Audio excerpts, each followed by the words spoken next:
119에요.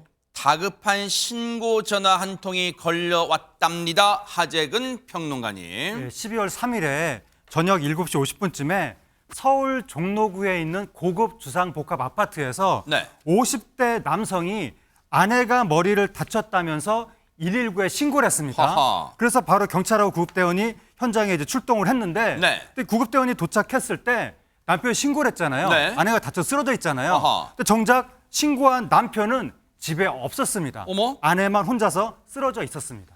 아니 일단 이 상황도 이해가 안 되지만 하나씩 짚어볼게요. 최정아 기자님, 사람이 왜 쓰러져 있던 걸까요? 궁금합니다. 네, 우선 구급대원들은 쓰러져 있는 이 아내를 현장에서 심폐소생술을 급하게 어허. 했습니다. 병원에 옮겼는데요. 네. 안타깝게도 결국 숨졌다라는 소식이 전해지게 세상에. 됐어요. 현장에서는 이 혈흔이 묻은 무려 35cm 길이의 이 둔기가 발견됐는데요. 어머나. 이 둔기가 또 금속 재질이었다고 합니다. 세상에. 이 숨진 아내에게서는 구타의 흔적이 발견이 되어서 더더욱 이 물음표가 지어지고 있는 상황입니다. 하하. 구급대원들은 현장에 출동했지만 그리고 심폐소생했지만 애초 신고를 했던 남편은 온데간데 없고 사건 이 현장에는 혈흔이 묻은 둔기가 있었다는 거예요. 관련해서 주변인들 얘기 좀 들어보시고 이어가 보도록 하겠습니다. 40대 아내가 머리 부상으로 쓰러졌다고 신고가 들어온 거고 저희가 나가서 CPR 했어요. 감식반을 다 와서 하고 간 것 같더라고요. 감식반에서 거의 평소에는 조사하지. 우리 조사하겠지.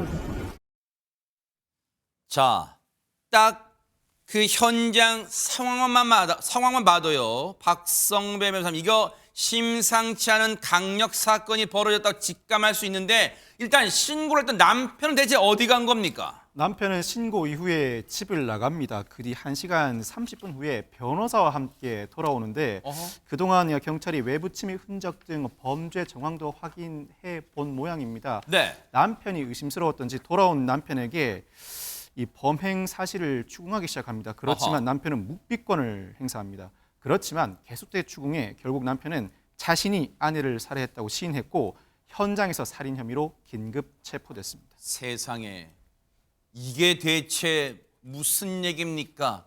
버젓이 신고를 했던 남편이 알고 봤더니 자신의 아내를 이렇게 몹쓸 짓을 저지른 사람이었다는 거예요. 그런데 박성배 변호사님, 애초에 신고는 해놓고 현장을 떠났어요. 그런데 1시간 반 뒤에 돌아와서 그 사이에 뭘 했던 걸까요, 그러면? 범행 후 1시간 30분이 지난 오후 9시 30분경에 남편이 집에 돌아와 체포됐는데 경찰이 그 사이의 행적에 대해서도 추궁을 했습니다. 네. 이 남편은 딸을 데리러 갔었다고 설명을 했지만 사실인지 여부가 아직까지는 불분명합니다. 1시간 반 동안 누구와 접촉했고 어디에서 무엇을 했는지도 경찰이 수사를 진행하고 있습니다. 안타까운 대목은 남편이 신고를 한 이후에 그 자리에 있기만 했어도 자수로 취급돼서 대폭 감형을 받을 수 있었습니다. 그렇지만 범죄 현장을 벗어났고 한참 뒤에 나타난 뒤 묵비권을 행사하는 행태로 인해 자수로 인정받을 가능성은 사라졌습니다. 1시간 반 동안 변호사를 선임했을 수도 있습니다. 아마 변호사를 선임하는 과정에서 의도치 않게 이와 같은 일이 발생했다고 설명하고 도움을 얻으려고 했을 수 있겠습니다만 사실 여부와 별개로 불필요한 의심을 불러일으키게 됐습니다. 혹시 사전에 모의한 누구가 있지는 않는지, 단순 불화로 이와 같은 일이 벌어진 것은 아닌 게 아닌지, 또한 이 사건은 범행 후에 처리할 일이 있었던 것은 아닌지 여러모로 경찰이 수사를 확대해야 할 상황이 벌어졌습니다.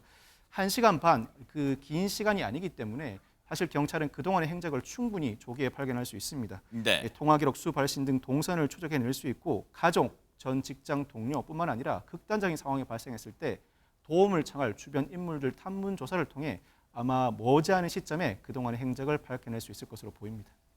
지금 미스터리한 대목은 있어요. 왜냐하면 일단은 남편은 자기가 스스로 경찰의 추궁 끝에 내가 아내를 살해했다라고 진술은 했지만 범행 현장에서 신고 후에 앞서 들으셨죠. 1시간 반 동안 어딘가를 갔다 왔고 1시간 반 뒤에 변호사와 같이 현장에 온 건 확인됐는데 딸을 데리러 갔었다는 이 사람의 말. 그런데 딸이 진짜 현장에 왔는지는 아직 경찰이 확인해주지 않고 있는 상황이에요. 그런데 이담 아나운서, 이 대목에서 정말 궁금증을 지울 수가 없어요.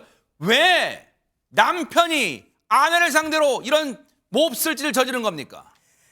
경찰이 아마 그와 관련해서 조사를 하고 있는 것으로 보입니다. 일단 당시에 이 남편이 음주 상태는 아니었던 것으로 파악이 됐고요. 네. 경찰에 따르면 이들 부부는요, 평소에 금전 문제와 성격 차이로 자주 다퉜고 또 별거 중이었다고 합니다. 남편의 집으로 아내가 찾아갔고 부부싸움을 하다가 남편의 주장으로는 우발적으로 폭행을 한 것이다 라고 이야기를 했습니다. 네. 경찰이 국립과학수사연구원에 시신 부검을 의뢰해서 정확한 사망 원인을 조사 중인데요. 네. 조금 전에 1차 구두 소견이 나왔습니다. 아하.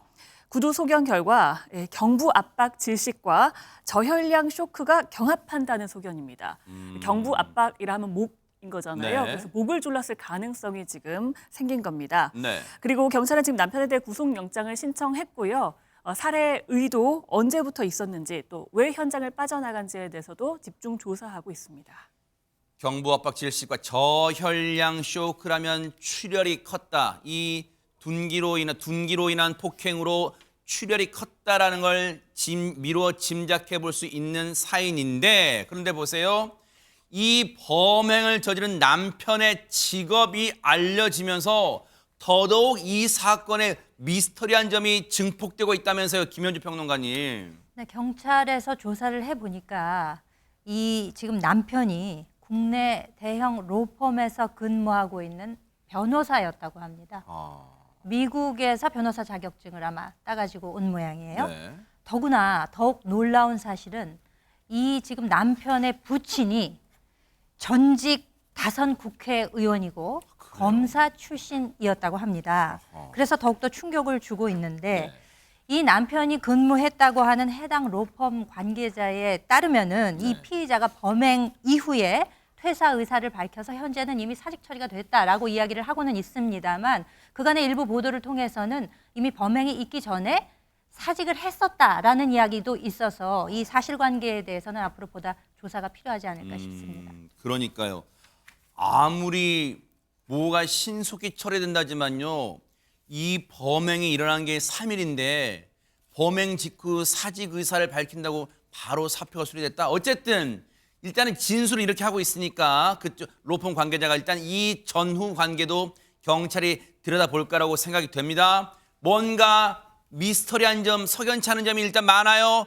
경찰의 수사 결과 꼼꼼히 들여다보도록 하겠습니다. 보고 계십니까? 대박 사건. 네, 안녕하십니까? 김명준입니다. 여러분과 함께하는 뉴스파이터. 다양한 소식과 뉴스를 보고 싶으시면 화면 오른쪽을 꾹 눌러 구독해 주시길 바랍니다. TV로도 유튜브로도 여러분께 한 발 더 다가가겠습니다. MBN 뉴스와 뉴스파이터를 사랑해 주셔서 고맙습니다.